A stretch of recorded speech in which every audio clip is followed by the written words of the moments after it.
Coffee is a basic staple in most of our lives. It helps keep us awake and it gives us that extra boost of energy to get through the morning. For many of us in this room, the thought of going without coffee is more horrifying than death. In an article by the Huffington Post in 2011, they reported Americans consume 40 million cups of coffee per day, and the United States import more than $4 billion worth of coffee each year. Per the National Coffee Association, coffee has been linked in having positive effects such as liver disease prevention, reduced risk of type 2 diabetes, and decreased risk of heart attack. Many of these benefits are associated with caffeine, which is a natural stimulant found in the coffee bean.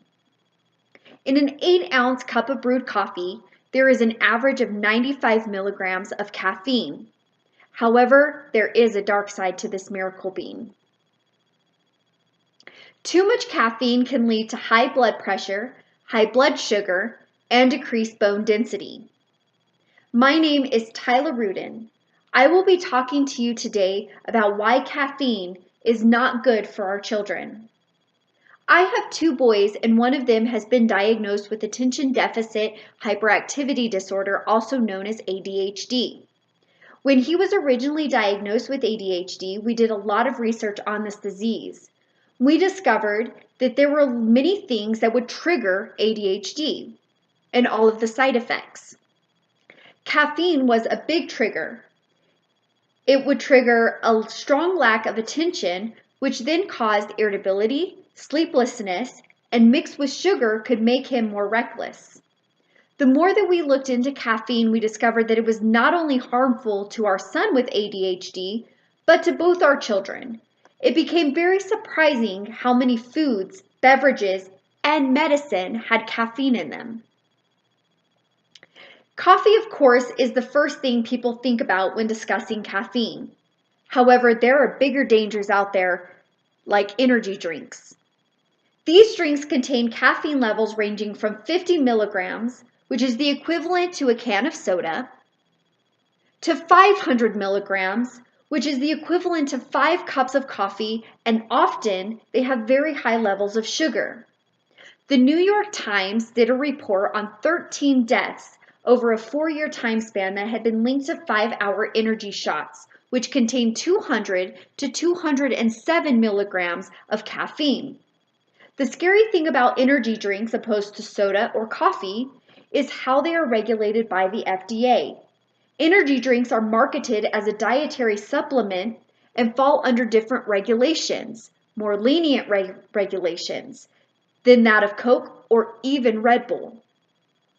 To put this into better perspective, here is a chart of how much caffeine is in certain products. Remember that this only shows caffeine and not sugar intake, which is also huge.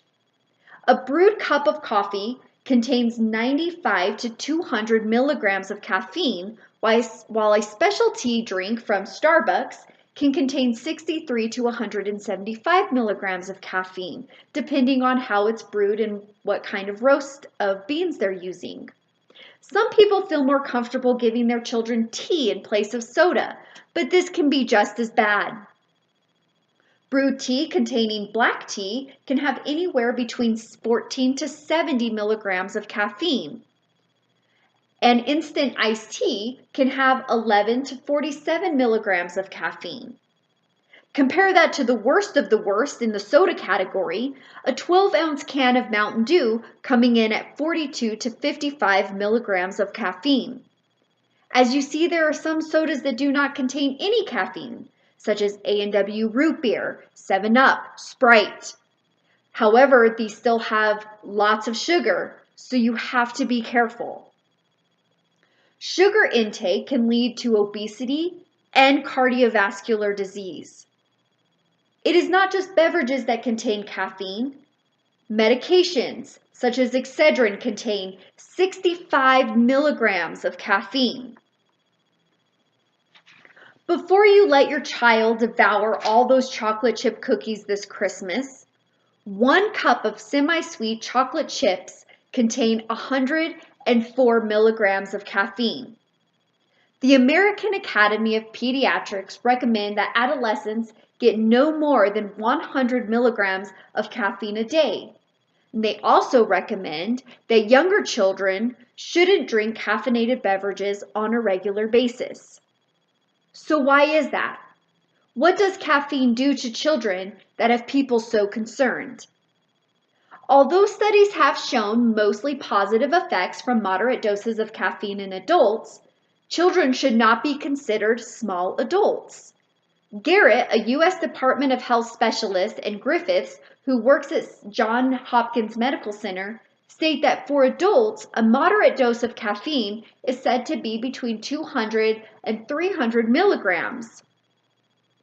This will produce enhanced feelings of well-being, improve concentration, and increase arousal and energy.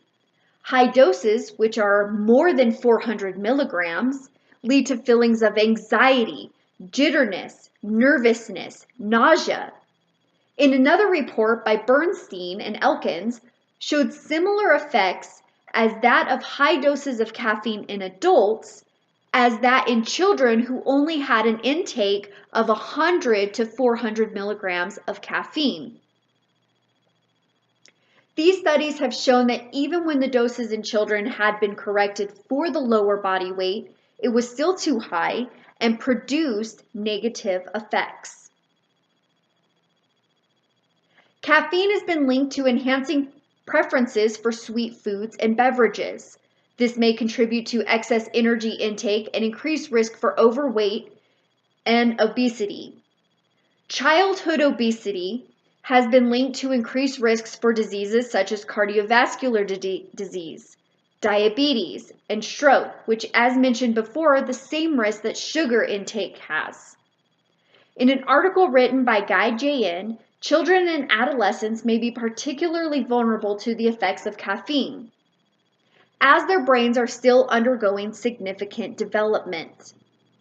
The areas of the brain that are still developing during adolescence include the orbitofrontal cortex and the temporal lobe. These areas contain adenosine receptors and therefore have the potential to be modified by caffeine. The areas of the brain that caffeine acts on are the areas that mediate reward and addiction, which could influence which type of food and beverages you crave and how often you crave them. If caffeine, which is a mind-altering drug, could have the potential to negatively affect this development, why would we give it to our children?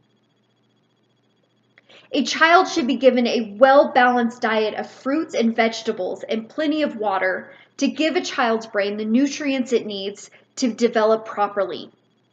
Not only that, but caffeine can have negative effects on bone density, which can affect the child's growth. Having caffeine in a child's diet should be used sparingly, if at all, and should not be given in the form of energy drinks, since these have been linked to many negative effects to include death. As adults, we use caffeine to keep us awake, but children need more sleep than the average adult does, because of the growing that they are doing mentally and physically. These can trigger the mind into wanting one without the other and creating a craving for something sweet with the caffeine and sugar. Taking in too much of both can lead to obesity, which can lead to other diseases. As a parent, it is your duty to put the right things in your child's body to develop their mind in a healthy way. Remember, a child is not a small adult. That is why they can't do most things adults can do.